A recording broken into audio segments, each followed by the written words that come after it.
Pagani Zonda C12. Imagine being Horacio Pagani in the late 1990s. You leave Lamborghini because you believe supercars are becoming too predictable, too safe, too corporate. So you build your own company from scratch. And in 1999, the world sees the first Pagani ever made, the Zonda C12. And instantly, every Ferrari and Lamborghini on Earth looks normal. The body looked like a fighter jet melted into sculpture. The mirrors sat on thin stalks like insect legs. The quad exhausts were stacked in the center like artillery barrels. Even the cabin felt handmade, polished aluminum, exposed carbon fiber, leather stitched like a luxury watch. Under the rear cover sat a naturally aspirated 6.0-liter AMG V12, producing 394 horsepower and 570 newton-meters of torque.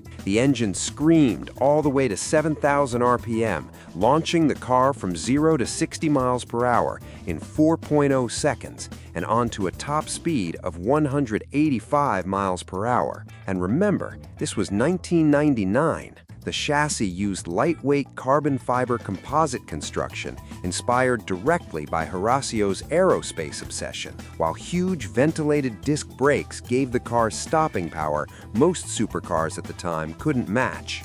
The dimensions made it feel unbelievably dramatic: 4,345 millimeters long, 2,055 millimeters wide, only 100 millimeters of ground clearance, and wrapped around massive 18-inch wheels. But the real magic was the feeling. No power steering, no traction systems, no filters, just a raw V12 directly behind your spine. At only 1,250 kilograms, every vibration came through the chassis into your hands. And here's the insane part. Pagani only built 5 original customer C12s. 5! Today, if one appears at auction, collectors lose their minds because this wasn't just Pagani's first car. It was the moment a tiny Italian workshop challenged the entire supercar industry. The scary part: a modern BMW M3 is technically faster, but the BMW feels like software. The Zonda feels alive.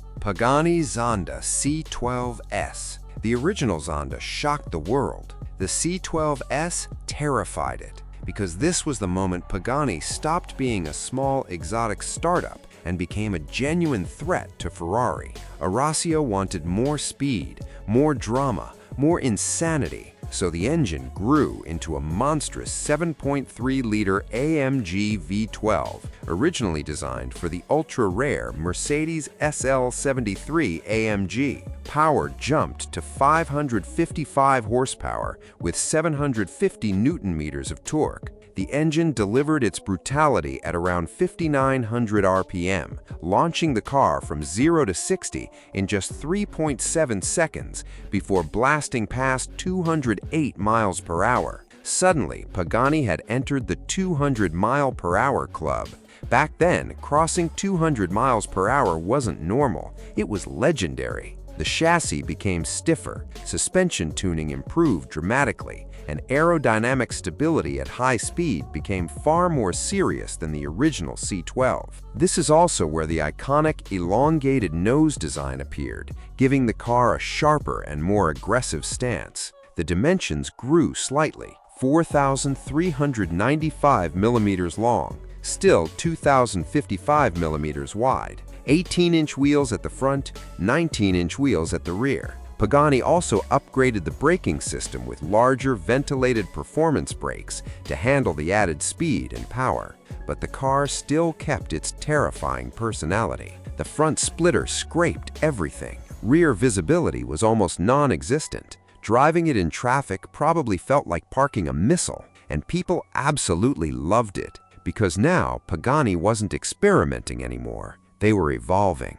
Pagani Zonda Cinque. Now here's where the story becomes ridiculous. A Hong Kong dealer asked Horacio one question: what if you made the Zonda R road legal? Most manufacturers would laugh. Pagani actually built it. The result was the Zonda Cinque. Only 5 coupes, 5 roadsters, that's it. And visually, this thing looked insane. Massive rear wing, roof snorkel, aggressive front aero, huge rear diffuser. Everything on the car existed for airflow and downforce. Underneath sat the legendary 7.3-liter AMG V12, now producing 678 horsepower and 780 newton-meters of torque. The engine screamed to 6,200 RPM, launching the car from 0 to 60 miles per hour in just 3.4 seconds before reaching 217 miles per hour. But the biggest upgrade was the transmission. The Cinque introduced a 6-seat sequential gearbox capable of shifting in just 100 milliseconds. Which sounds cool, until you realize every gear change feels like getting punched in the spine. The chassis used an evolved version of carbo-titanium, making the structure even lighter and stiffer than the Zonda F. Pagani also introduced upgraded Brembo carbon ceramic brakes designed to survive track abuse. Dimensions stayed similar. 4,435 millimeters long, 2,055 millimeters wide, 19-inch front wheels, 20-inch rear wheels. And then there's the snorkel. At full throttle, the roof intake inhaled air so violently it sounded like a jet engine directly above your head. This wasn't luxury anymore. This was a race car wearing license plates. Pagani Zonda F. Then came the masterpiece, the Zonda F. Named after Formula One legend Juan Manuel Fangio, the man who helped Horacio establish the AMG connection in the first place. And many enthusiasts still believe this is the greatest analog supercar ever created. Not because of numbers, because of balance. The Zonda F used an upgraded 7.3-liter AMG V12, producing 602 horsepower and 760 newton-meters of torque. It screamed to 6,150 RPM, hit 0 to 60 miles per hour in 3.6 seconds, and topped out at an outrageous 214 miles per hour. But the real revolution wasn't the engine, it was the material technology. This became the first production car to use Pagani's patented carbo-titanium, a blend of carbon fiber and titanium woven together for incredible strength and reduced weight. This material changed the rigidity of the chassis completely, making the car sharper, lighter, and more responsive. The aerodynamics improved. The suspension became more refined, and Pagani introduced massive carbon ceramic brakes that stopped the car with shocking force. Wheel sizes increased again, 19-inch front wheels, 20-inch rear wheels. The steering became razor-sharp, throttle response felt instant, and the naturally aspirated V12 sounded like mechanical opera. Even the exposed aluminum gear linkage inside the cabin looked like handcrafted jewelry. But there was one funny flaw. The gorgeous wooden steering wheel could actually become slippery during aggressive driving. Only Pagani could make something dangerous and beautiful at the same time. Pagani Zonda R. Then Pagani completely lost its mind. The Zonda R wasn't designed for roads. It was designed to destroy racetracks. Only around 10% of the car shared components with the standard Zonda. Everything else became extreme. The chassis transformed into a full carbon titanium racing monocoque with advanced tubular subframes. Weight dropped dramatically. Aerodynamics became outrageous, and the suspension setup came directly from motorsport. Power came from a 6.0-liter Mercedes-derived GT1 Racing V12, producing 750 horsepower and 710 newton-meters of torque. And unlike previous Zondas, this engine revved to a screaming 8,500 RPM. 0 to 60 miles per hour happened in just 2.7 seconds. Top speed reached 233 miles per hour. The dimensions became race car aggressive, 4,886 millimeters long, 2,014 millimeters wide, only 50 millimeters of ground clearance. The car generated so much downforce, it reportedly could produce over 1,500 kilograms at speed. massive racing-spec Brembo carbon ceramic brakes handled stopping duties, while center-lock wheels and racing slick tires completed the setup. And the sound? It became legendary. At full throttle, the Zonda R sounded less like a car and more like Formula One mixed with a fighter jet. Some tracks reportedly restricted it because of noise regulations. Think about that. The car was too insane for the racetrack. Pagani Huayra. After years of Zonda domination, everyone wondered, how do you replace a legend? In 2011, Pagani answered with the Huayra, named after a South American wind god, and immediately fans panicked because the naturally aspirated engine was gone.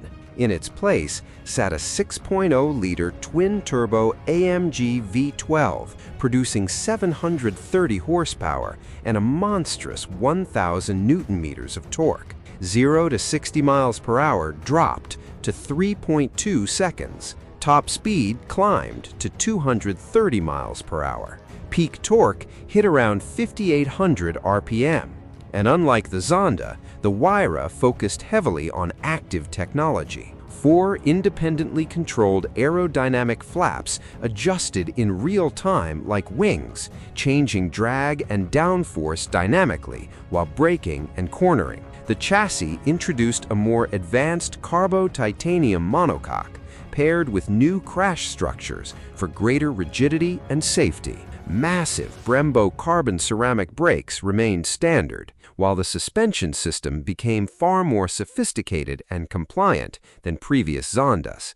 Dimensions grew larger, 4,605 millimeters long, 2,036 millimeters wide, 19-inch front wheels, 20-inch rear wheels. Inside, the Huayra felt less like a car and more like a handcrafted Swiss watch. The exposed gear linkage alone used 67 individual polished parts. Still, some purists missed the screaming madness of the old naturally aspirated Zonda, because the Huayra wasn't trying to kill you anymore. It was trying to seduce you. Pagani Huayra BC. Then, Pagani decided the Huayra still wasn't extreme enough, so Horacio built the Huayra BC, named after Benny Caiola, Pagani's very first customer and closest supporter. This wasn't just a faster Huayra, this was the Huayra Unleashed. Power from the 6.0-liter twin-turbo AMG V12 climbed to 764 horsepower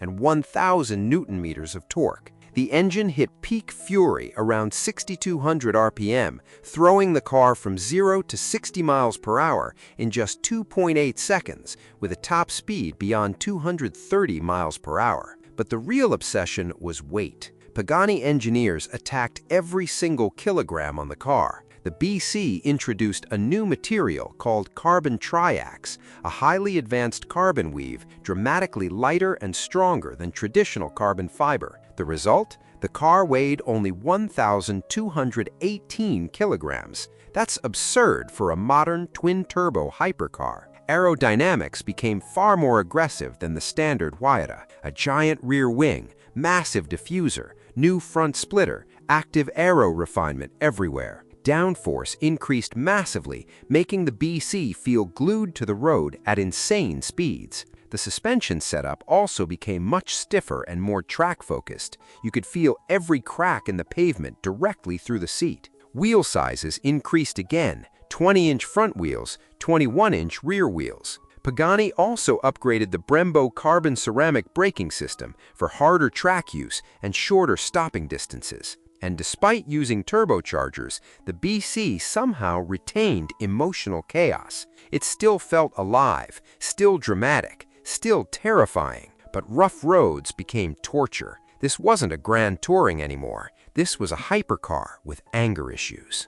Pagani Huayra R. Then Pagani heard the fans. They wanted the scream back. So Horacio did something completely insane in the modern era. He removed the turbos entirely. The Huayra R became a naturally aspirated monster powered by a 6.0-liter V12 developed with HWAG. the same engineering group deeply connected to Mercedes motorsport history. The numbers sounded unreal: 850 horsepower, 750 newton-meters of torque, 9,000 RPM. 9,000! This engine didn't sound like a road car anymore. It sounded like a Le Mans prototype escaping from another dimension. 0 to 60 miles per hour happened in around 2.7 seconds, while top speed exceeded 230 miles per hour. But the numbers almost don't matter, because the Huayra R was built around emotion. The chassis used an ultra-light carbo-titanium HP62 G2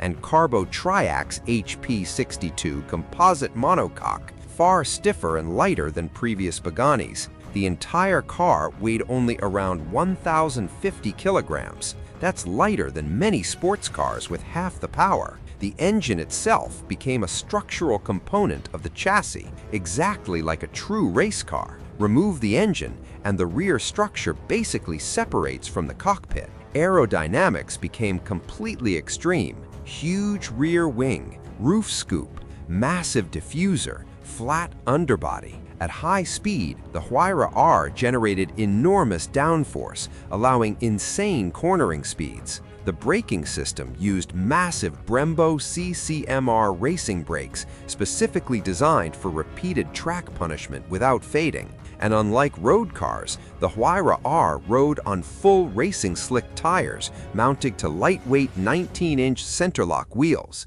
Everything about this car screamed motorsport. No compromise, no comfort, no apologies. Just noise, speed, and mechanical violence. Pagani Imola.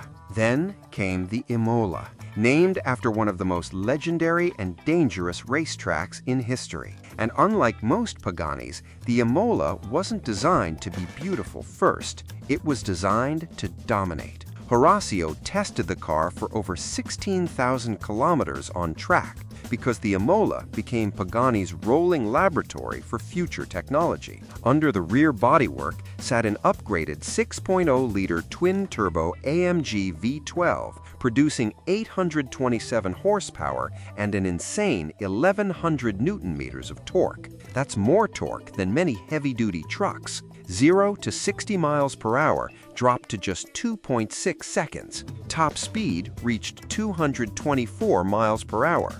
Peak torque slammed into the drivetrain around 5,900 RPM. But again, Pagani's obsession wasn't just power, it was efficiency. The Imola introduced an even more advanced evolution of carbo-titanium, combined with aerodynamic innovations learned directly from endurance racing. The entire body became covered in vents, dive planes, diffusers, and airflow channels. Everything served a purpose. Even the paint was redesigned. Pagani created a lightweight paint system called Aquarello Light, specifically to save 5 kilograms. 5 kilograms from paint. That tells you everything about Horacio Pagani's mindset. The suspension became extremely track-focused, while adaptive dampers helped maintain control despite the brutal power delivery. Wheel setup: 20-inch front wheels, 21-inch rear wheels. Massive Brembo carbon ceramic brakes handled stopping duties,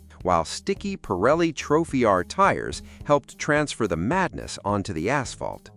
But some fans had one criticism. The Imola sacrificed elegance for aggression. This wasn't the prettiest Pagani, it was the most functional. Pagani Utopia. And finally, the Utopia. This car exists because the automotive world changed. Everything became electric, digital, silent. Supercars started looking like smartphones on wheels. So Pagani went in the complete opposite direction. No giant touchscreen, no hybrid batteries, no futuristic gimmicks, just a twin-turbo V12 and an actual manual gearbox.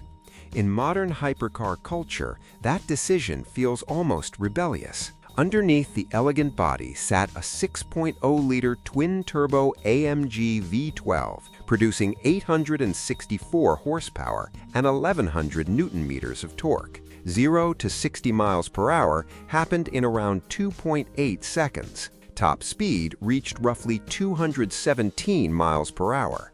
Peak power arrived around 6,000 RPM. But unlike other hypercars obsessed with numbers, the Utopia focused on feeling. The chassis used Pagani's newest generation carbo-titanium monocoque, making the structure incredibly rigid while keeping weight surprisingly low at around 1,280 kilograms. And unlike many modern hypercars drowning in technology, the Utopia intentionally avoided unnecessary digital systems. Horacio believed screens age quickly. Mechanical craftsmanship doesn't. So the interior became a celebration of analog engineering, exposed linkages, machined aluminum switches, physical gauges, visible mechanical components. Even the transmission tunnel looked like a luxury watch mechanism. Pagani also refined the suspension system for better comfort without losing driver connection, making the Utopia more usable than hardcore models like the BC or Imola. Wheel sizes became enormous. 21-inch front wheels, 22-inch rear wheels. The braking system used the latest Brembo carbon ceramic setup, paired with advanced electronic stability calibration for better confidence at extreme speed.